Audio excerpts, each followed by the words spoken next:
Durante 10 años, el mundo entero se preguntó quién era realmente Raymond Reddington, pero mientras los fans analizaban cada pista en pantalla, el verdadero misterio no estaba allí, sino detrás de las cámaras de The Blacklist. Contratos rotos, salidas inexplicables de protagonistas que dejaron a la audiencia en shock y un actor principal con un control tan absoluto que podía detener una producción entera por un simple detalle.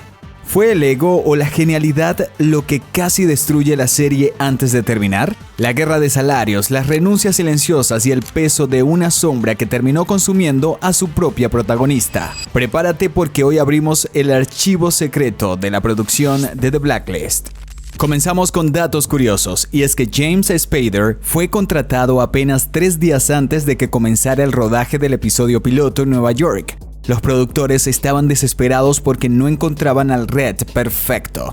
Spader aceptó el papel sin haber conocido a nadie del equipo en persona. También, desde el inicio, Spader se involucró como productor ejecutivo. No fue solo actor contratado, se le dio el crédito de productor ejecutivo. Esto le otorgaba un poder inusual para cambiar diálogos y direcciones de la trama en el set, algo que generó tensiones con los directores de episodios que no estaban acostumbrados a que un actor mandara tanto. Para que The Blacklist fuera un éxito se necesitaba a un gigante, pero trabajar con un gigante tiene un precio. James Spader no solo interpretaba a Reddington, él era el dueño del set. Lo que muchos no saben es que Spader vive con trastorno obsesivo compulsivo, y esto transformó el rodaje en un campo de batalla de detalles. Se dice que Spader podía detener una escena durante horas si un objeto en la mesa no estaba en el ángulo correcto o si una palabra del guión no encajaba con la lógica de su personaje. Pero la obsesión no termina ahí. Spader es conocido por ser extremadamente celoso de su proceso. Se reportó que en el set prefería no tener contacto directo con muchas personas. Si un asistente de producción necesitaba decirle algo, a veces debía pasar por intermediarios, creando una atmósfera de aislamiento digna de un alto criminal internacional.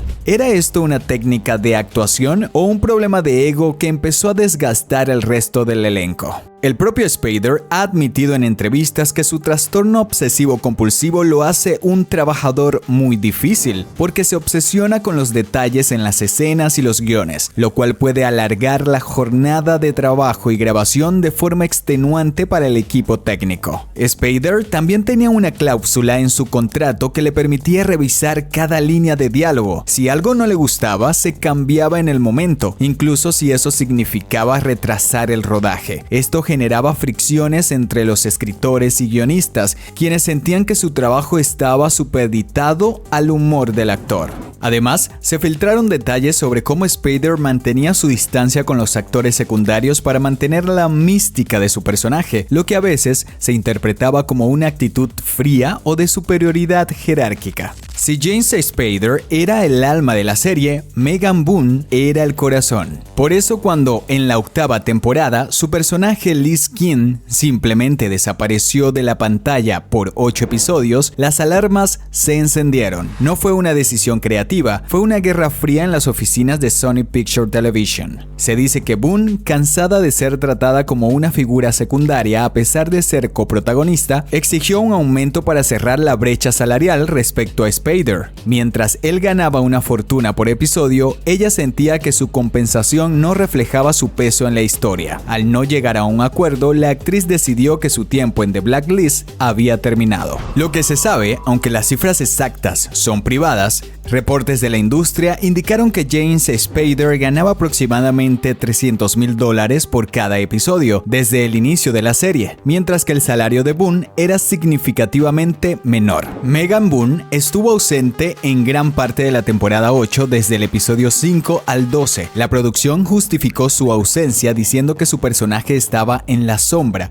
pero la realidad es que ella se ausentó como medida de presión y para preparar su salida definitiva. Apenas se confirmó su salida, Boone lanzó su propia compañía llamada Weird Sister, firmando un contrato con Sony. Esto confirmó que su problema no era con el estudio en sí, sino con las condiciones de su papel en la serie frente a la sombra de Spader. Aunque Weird Sister mantiene un perfil bajo, Megan está priorizando historias con visión femenina y proyectos como el thriller The Internship. Salió de la lista negra para escribir sus propias reglas.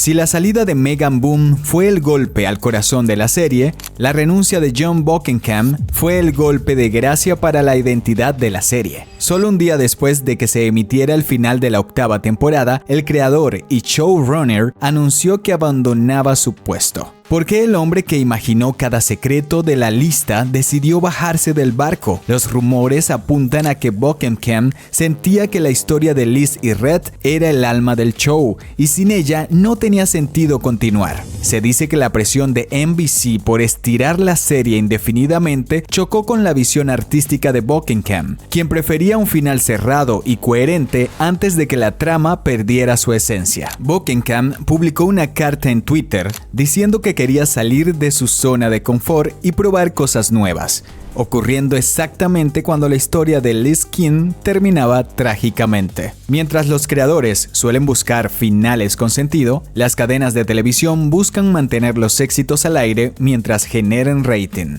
Esta fricción entre el arte y el negocio fue lo que finalmente empujó a Buckingham a dejar el mando en manos de John Eisendrath. Tras la salida de Megan Boom, la serie perdió casi un 25% de su audiencia en vivo, pero se mantuvo viva gracias a los jugosos contratos de streaming, con plataformas como Netflix, donde seguía siendo un éxito global. Con la salida de sus figuras claves, la serie lanzó su apuesta más arriesgada, la confirmación implícita de la teoría conocida como Redarina. Esta sugiere que el Raymond Reddington que conocimos no es el original, sino Katarina Rostova, la madre de Liz, quien se sometió a una cirugía reconstructiva total para proteger a su hija. Lo que para algunos fue un giro de la trama, para otros fue una decisión creativa desesperada para justificar años de misterio sin respuestas claras. Esta revelación no solo cambió la percepción de la serie, sino que generó una fractura sísmica en el fandom. ¿Fue este el plan desde el capítulo piloto de la serie? ¿O un parche de último minuto para dar un cierre apresurado a la historia de Liz King antes de que Megan Boom abandonara el set para siempre? En el penúltimo episodio de la temporada 8, titulado Nachalo, se utilizan recursos visuales estilizados para explicar el pasado. Aunque nunca se dice explícitamente "yo soy tu madre", la narrativa visual dejó poco espacio a la duda, confirmando que Red es un impostor que asumió la identidad del Red real.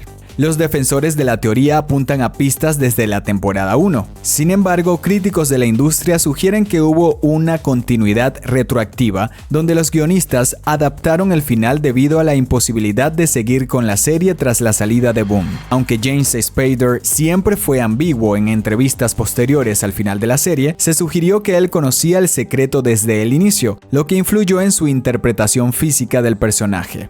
Esta dualidad fue su mayor reto actoral en el show. The Blacklist sobrevivió 2 temporadas más sin su protagonista femenina y sin su creador. ¿Cómo? La respuesta es simple: el magnetismo de James Spader. La serie dejó de ser un drama de espionaje para convertirse en un estudio de personaje, un monólogo eterno del criminal más buscado del mundo. Pero el costo fue alto. Muchos consideran que la serie fue un final agridulce que no respondió todas las dudas, dejando un sabor de boca amargo en quienes dedicaron una década a seguir la lista.